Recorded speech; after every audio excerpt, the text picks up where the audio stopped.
A lot of things will happen if lawmakers miss the October 1st deadline without a new state budget. Our Capitol correspondent Tim Skubic was there in 2007 and 2009 for two short government shutdowns and is here for you now with what may happen if it shuts down again.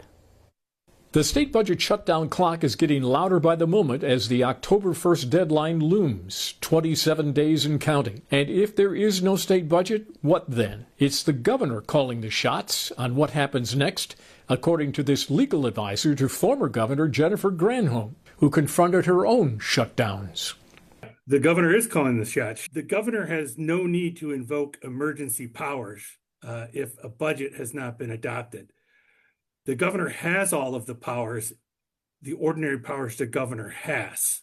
Right? Governor Granholm had those shutdowns in the year 2007. It lasted 4 hours, and in 2009, and it lasted for 2 hours. Meanwhile, House Republican Speaker Matt Hall is looking at all this. He held a secret retreat on Tuesday with his legal team ordered to come up with what exact powers the governor does have, should there be a shutdown. And as representative of the citizens, the speaker wants to know what role could he play, if any. Turns out, according to this attorney, he has none. So there is no voice in that process from the legislature.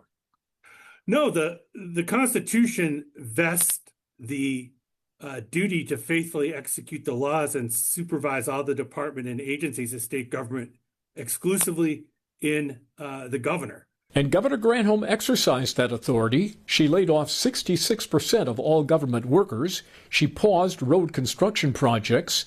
All the Secretary of State offices would have been closed.